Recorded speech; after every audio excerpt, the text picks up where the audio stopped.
I told her. Good morning. You are in the back room with Becky, and it's a marvelous Monday. And we are experiencing a little bit of a cool down, temporary, because the sun will be back. We're getting rainstorms. We've had some devastating storms around our local area. Just like we live in the Midtown, and Brookside is like just south of what they consider Midtown and Plaza area. So they had trees down, roof damage, all of this. And me and mother must have been sleeping like Sleeping Beauty because we did not hear the storm.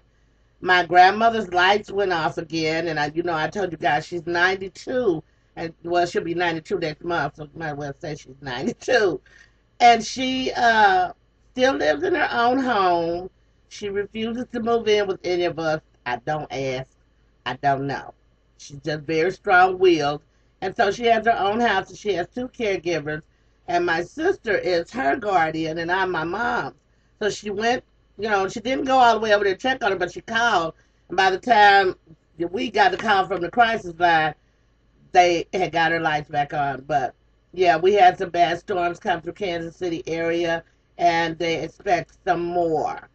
So this is tornado season for us, and it is what it is. We live in the Midwest. I don't live in Kansas, but I'm sorry, Toto. What is my topic today? 25 years with Oprah Winfrey. My mom and I watched the show together last night of the tapes of the last show, behind the scenes that she does for the OWN network. And it was very emotional, and even more so for me, because back in the 80s when Oprah first came to Chicago, I was living in Chicago. I was working as a professional nanny. I had left corporate America after a sexual harassment case, and I was pretty much, decided that I was never going back to corporate America. I didn't want to work in a newspaper anymore. That was the corporation that I was working for at the time, and I thought I would never go back. And so I became a professional nanny because I had an early childhood degree to teach. So I'm, in this emotional space where I'm thinking about I became a part of history because I was on Oprah's show two times. Um, it's very rare that you will have an opportunity like that. It's a once in a lifetime thing. My family and friends where you would have thought that I was hosting the Oprah Winfrey show. But the funny thing about it is I was not on the panel, but back then they would do a promo on TV and say, if you are a child care provider or you work in the home and take care of children and you have some stories to share, call da da da da da. So at that first show, that's what we were talking about. And I would tell you that next to meeting Della Reese, that was probably the most ooh, experience I ever had. And she touched me, and said, "Oh, I love your outfit." And she had me, I was one of the first people to stand up and speak. She was standing right by me, and I just kept thinking to myself, this woman is something. She is really something. Now, this is back, mind you, some 20 years ago. And then before I left there, the lawsuit was going through about the sexual harassment. She had another promo on. I never called the places. Friends and families called and gave them my number, and the directors would call me. And the producer would call me, and I was very humbled by the fact that here I am, this little girl from Arkansas, and studied journalism and studied education, all the things that Oprah valued, I valued. Two little chubby girls, big dreams. And the universe allowed us to be in each other's space on two occasions. It was life changing. Shortly after that, I won my case. Needless to say, they were very cautious. Lawyers were in the audience, and they were telling me what I could and could not say. So last night, as I watched her, um, It's amazing. This country is amazing. Let's don't get caught up on the bad stuff because, like any family, you're going to have good times and you're going to have bad times. But look at the people that this country has produced and the opportunities. A little throwaway child that was back and forth, abused.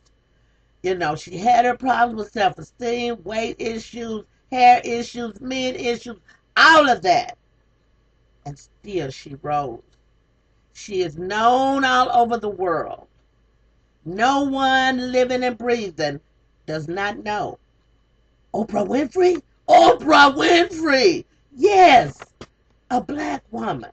And she didn't look like the rest of the people on TV when she started. And when she ended, she was plump Oprah. She's not gone. No, I'm not saying it's like it's a eulogy. But that show impacted so many lives that people disown Phil Donahue. Phil Donahue was on the air for 20-something years. He did not make the kind of impact that Oprah Winfrey did. So I'm just saying to Oprah for giving us hope, for inspiring, for jump-starting businesses, and sending people's books to the bestseller list. She didn't have to do all of that because she was already famous. The lesson today is each one teach one, each one reach one. People always come to me and asking me for advice or asking me for help. Yeah, I curled my hands a little wild this morning. People don't go to you unless they think that you're dependable. And people don't ask questions of people that don't know anything. And my mother reminds me daily that, I survived a lot of near-death experiences for the purpose of sharing with the world. And I'm humbled by the way things are going. I will always just be Becky.